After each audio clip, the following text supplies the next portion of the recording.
Bonjour à toutes et à tous et bienvenue à tous les fans de football, j'espère que tout le monde va bien. Hier soir on se retrouvait déjà tous ensemble sur la chaîne pour faire le débrief complet et l'analyse tactique du match amical Real Madrid-Tyrol remporté facilement 4-0 par nos joueurs. Faut dire qu'en face c'est pas le même niveau, que ce soit tactique, techniquement ou physiquement, et en termes d'expérience t'as une galaxie d'écart, un univers d'écart, et forcément l'opposition était pas folle. C'est pas là où tu vas tirer les conclusions les plus importantes avant des matchs de Copa, de Liga et de Ligue des Champions où il y aura des oppositions plus importantes, mais on peut quand même voir vite fait l'état de forme de certains joueurs, entre ceux qui sont déjà en confiance et affûtés, ceux qui sont encore un peu perdus, en manque d'affûtage et qui doivent encore avoir une marge de progression pour être à plein niveau et tourner à plein régime. Mais en tout cas, avec Xabi Alonso qui a eu que quelques jours de préparation pour le moment, on sent quand même qu'il transmet de la confiance à ses joueurs, que tactiquement ils sont en place, qu'ils sont beaucoup moins perdus qu'avant, beaucoup plus connectés les uns vers les autres, que le jeu est plus fluide, plus proactif, plus dynamique, avec plus de mouvements et de solutions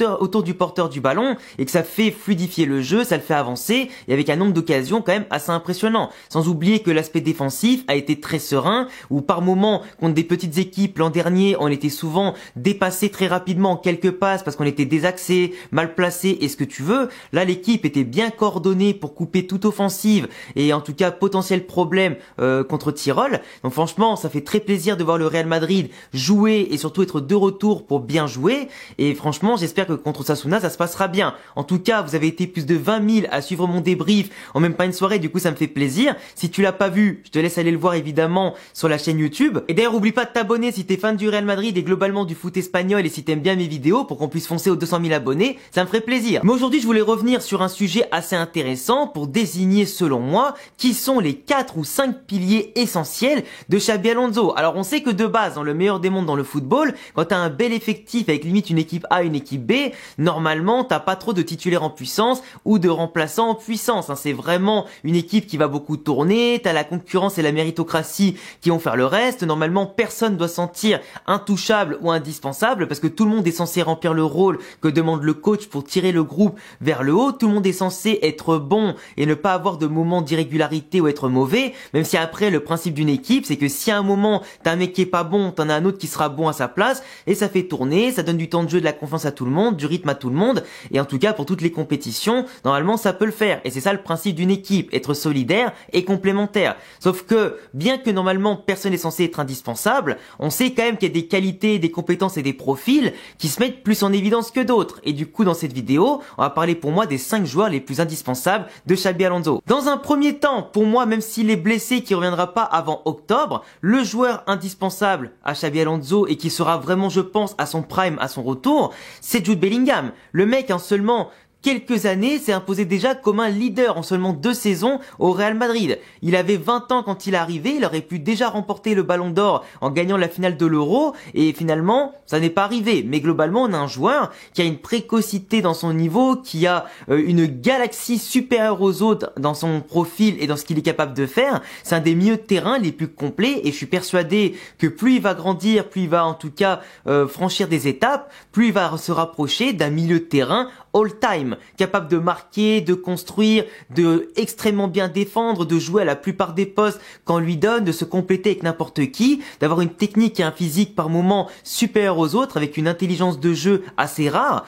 Et en tout cas, il a cette maturité, ce côté aussi un peu pas égoïste pur pour aller marquer, mais en tout cas, il sait être égoïste quand il le faut, il sait donner le ballon quand il le faut. Et ses mouvements viennent compenser le manque de défense de certains joueurs, le manque de pressing d'autres. T'as l'impression que le mec, il presse pour 2 ou 3 joueurs à la place, et c'est vraiment quelqu'un qui, une fois cadré, est dans une bonne tactique, mais fera plus que des merveilles. Et tu vois, sachant qu'il a joué quand même 1 saison et demie avec une grosse blessure à l'épaule, et comme je disais, que malgré ça, il a aidé à remporter une Liga et Ligue des Champions à sa première saison, meilleur joueur de Liga, un des meilleurs de la Ligue des Champions, taulier de l'Angleterre pour les amener en finale de l'Euro, et après ça une belle saison cette année où quand même s'il a moins marqué et fait moins de passes D, ça a été clairement des meilleurs de l'équipe. Dans les matchs on était bouffé, ça a été un des seuls à vraiment faire honneur à l'écusson et montrer l'exemple. Et tu vois, son caractère, son côté gagnant, son côté homme qui veut tout faire, c'est essentiel à cette équipe, tout comme un Fede Valverde dans son activité, dans ce qu'il apporte sur et en dehors du terrain. Et pour moi, quand Jude Bellingham sera revenu de sa préparation, de sa rééducation, il sera inarrêtable. Xabi Alonso va lui faire passer des paliers et le rendre all-time, mais vous êtes pas prêts. Et pour moi, il nous faut un mec comme ça, dans l'esprit, dans le physique et dans tout ce qu'il apporte. Et vous allez voir qu'il va se remettre à marquer des buts de fou, faire des passes D à gogo et globalement apporter ce milieu qui nous manque au Real Madrid. Et tu verras qu'il fera toutes les différences. Pour parler des joueurs présents, évidemment, comment ne pas parler de la pépite d'Ineosen. Là, les amis, comme je l'ai dit sur Twitter, ce mec a le haki des rois, pour ceux qui ont la référence avec One Piece, parce que je comprends pas comment on peut être autant un chill guy, faire paniquer les attaquants à ce point-là avec autant de facilité, en ayant des interventions aussi justes et précises, et comment tu transmets dans le même temps, en étant à peine arrivé, ce côté leader tranquille, ce leader silencieux qui va apporter de la sérénité à ton gardien, à tes latéraux et ton compère en défense centrale. Sans oublier que les milieux de terrain, mais se frisent les moustaches comme on dit, sont comme dans un fauteuil avec des tongs, tellement ils reçoivent des petits caviars de sa part entre les lignes, tellement ils sont mais vraiment à l'aise après derrière pour relancer aussi et participer à la construction du jeu, tellement Eushen a tranquillisé, leur a permis de pas redescendre trop bas parce que lui il intervient, c'est réglé comme sur des roulettes et après il relance propre et ça repart tout seul directement sans avoir le jeu qui est décalé, les joueurs qui sont désaxés, avec en tout cas une fluidité importante. Et les efforts qui ont été dosés évidemment. Pour moi ce mec là, je vous le dis, s'il continue comme ça, parce que c'est très dur de se projeter sur 5 ou 10 ans, que ce soit avec l'Espagne ou le Real, mais il va marquer une époque. Il va marquer une époque. Moi là, si je dois avoir le nouveau maillot du Real Madrid, mais clairement je floque Eushen, tu vois. J'ai pas trop pour habitude de floquer un défenseur, à part Ramos à l'époque. Mais si je peux avoir vite fait un flocage aujourd'hui sur mon prochain maillot, c'est Dean Eushen que je mets, tu vois. Ce mec il transmet tellement de choses, mais en fait rien que quand tu l'entends parler, quand tu le vois faire, il a un truc en plus, et je sais pas comment l'expliquer, mais je pense que vous aussi vous avez compris de quoi je parle. Il dégage quelque chose qui le rend incroyable. Au-delà de ces passes laser qui vont faire avancer le jeu directement sautant une ligne avec une précision incroyable, qui va parfois envoyer Vinicius en profondeur, Mbappé en profondeur, qui va envoyer parfois Brahim en profondeur ou que sais-je, tu vois. Mais en tout cas, ce côté où il a cette précision dans le jeu court et le jeu long, et cette capacité à agir vite, tu vois, pas contrôler, se retourner, la donner à son collègue qui va lui redonner, fait perdre du temps, lui il prend directement la décision d'amener la balle au bon endroit, au bon moment. Et ce dynamiteur de jeu, c'est exactement ce qu'on avait besoin et ce dont Xabi Alonso avait besoin dès l'arrière-garde en fait. Et franchement cet homme, ce jeune joueur est une véritable pépite, un diamant brut, que sais-je encore, une pépite d'or. À côté de ça, parce que évidemment que ça dépendra aussi de son défenseur central qui aura à côté pour le compléter et encore l'améliorer, le rendre meilleur. Pour moi, il y a aussi un homme qui est extrêmement important, qui a été très sous-estimé par beaucoup en 2025 et pourtant il est très bien revenu en 2025, il a fait un bon mondial des clubs et commence déjà très bien cette pré-saison, c'est Tchouaméni. Tchouaméni, aujourd'hui, il a la confiance totale de Xabi Alonso. Il faut le savoir. Là, Tchouaméni de base, c'est quelqu'un qui est très intelligent, quelqu'un qui analyse extrêmement ses propres matchs et qui a l'habitude en général de regarder les enregistrements pour voir ses erreurs, ce qu'il a fait de bien, ce qu'il peut améliorer, etc. C'est quelqu'un qui aime beaucoup les stats, quelqu'un qui aime beaucoup la tactique. Et avoir un coach comme Alonso, qui l'a fait progresser très fort en si peu de temps, là où il était perdu sous Ancelotti, il manquait de confiance, pas forcément dans un rôle qu'il affectionnait, ou du moins il n'avait pas autour de lui ce qui était capable de le rendre meilleur.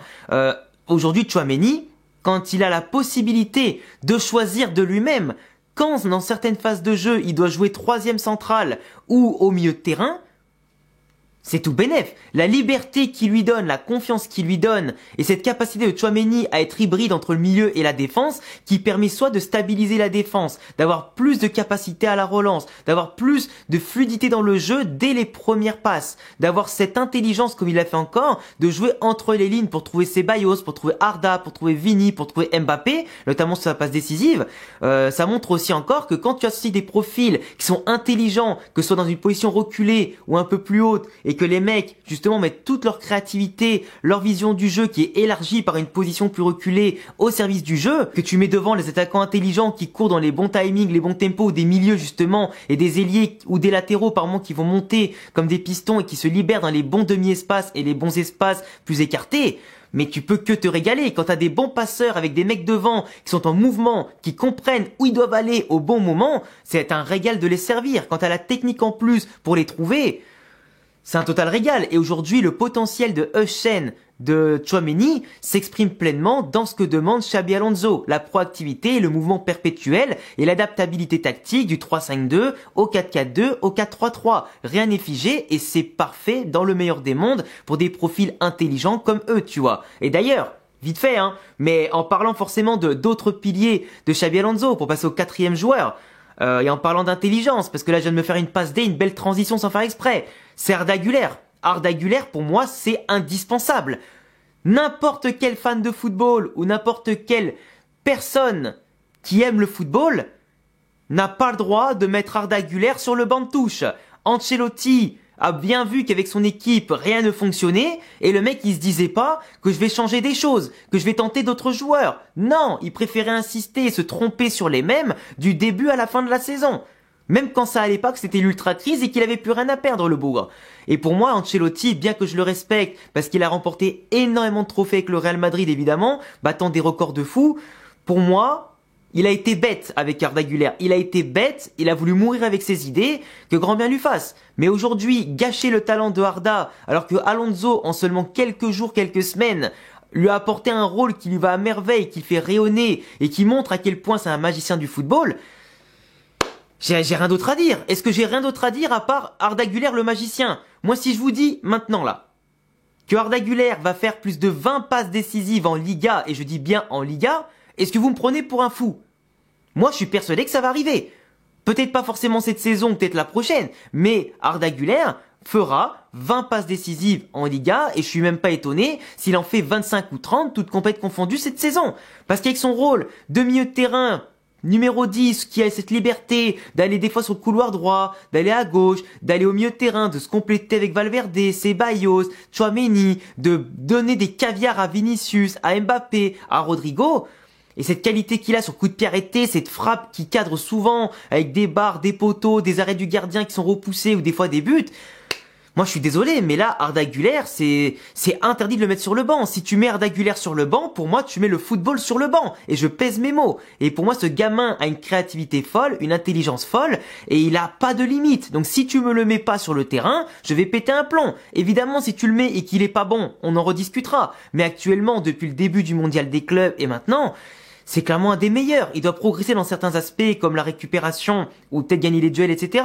Mais aujourd'hui, tu lui prends pas la balle, il organise le jeu, il l'aère, il le fluidifie, il rend meilleur les autres. Et pour moi, y a pas mieux. Y a pas mieux. Et pour moi, le dernier indispensable, peut-être que ça fera polémique avec vous, mais pour moi, c'est aujourd'hui, à l'instant T, clairement Kylian Mbappé. Au mondial des clubs, il avait la chiasse, il a pas pu jouer, il était pas en forme, il avait perdu des kilos, il était déshydraté, ce que tu veux.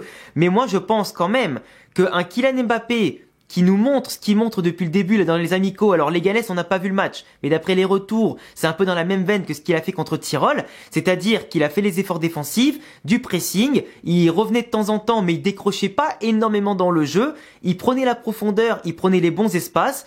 Contre les Galès, il a pas planté, mais il a fait une passe D, et contre Tyrol, il a planté 2 buts. Il aurait même pu en planter un 3e sur l'occasion qu'il a eu juste derrière son 2e but. Mais globalement, quelqu'un qui prend les espaces, qui fait les appels contre appels, qui combine dans le minimum avec les autres, et après qui se contente après de rester dans les bonnes zones du terrain, et qui se contente de faire ce qu'on lui demande de faire, c'est-à-dire être intelligent et un tueur intelligent. Pour moi, Kylian Mbappé version 2022 par exemple, c'est indispensable. Parce que dans le nombre d'occasions qu'on va avoir, il faut quelqu'un qui plante. Et si tu marques 1 ou 2 ou 3 buts assez rapidement dans le match, ça passe avant tout par des grands attaquants qui font la différence pour donner ou finir eux-mêmes. Et pour moi, Kylian Mbappé aujourd'hui, avec cette capacité de marquer 40, 45, 50 buts par saison, présente le dernier maillon indispensable d'Alonso. Parce que si on ne marque pas beaucoup de buts, on n'ira pas loin. Certains me diront qu'on a remporté des trophées sans numéro 9, c'était vrai. Mais au bout d'un moment, les buts de Kylian, dans une concurrence accrue entre Liverpool, Chelsea, Manchester City, United, le PSG, le Barça, etc. Il te faut quand même quelqu'un qui marque 40 ou 50 buts. Au bout d'un moment, le collectif, la Shonen Life et tout le monde qui marque 10 buts, certes ça peut aider, mais ça fera pas toujours la diff. On a vu que le PSG avait quand même besoin de buteurs au-dessus de 20 buts pour gagner une Ligue des Champions. Certes, 20 buts c'est pas 50, mais avoir un mec comme Kylian qui fait peur à tout le monde, qui est en forme et qui peut faire la différence à n'importe quel moment, c'est indispensable. Mbappé, aujourd'hui, peut montrer l'exemple à Rodrigo et Vinicius qui n'ont pas fait leur meilleure saison l'an dernier mais qui peuvent encore faire beaucoup mieux. Et pour moi, ça passera avant tout par un grand leader d'attaque qui va te planter des buts quand on aura besoin. Parce qu'on dit qu'avant tout, gagner une Ligue des Champions, c'est un grand attaquant, un grand gardien. Et on l'a prouvé aussi de base en 2022, tu vois. Et donc aujourd'hui, même si j'aimerais que tout le monde marque et participe, Kylian, c'est avant tout un indispensable quand il est à son meilleur niveau. Honnêtement, il n'y a pas beaucoup mieux dans ce monde-là, tu vois, voire pas du tout. Enfin bref, dis-moi ce que tu penses des 5 indispensables selon moi de Xabi Alonso dans son équipe et dans son système. N'hésite pas à compléter dans les commentaires avec tes propres avis. Abonne-toi, laisse un pouce bleu, booste la vidéo si t'es sur mobile et que tu vois le bouton apparaître, ça me fera super plaisir. Rejoins-moi sur Insta avec mon compte AlexandreFoot, t'as le lien en description et à bientôt les amis pour prochaine vidéo. Ciao.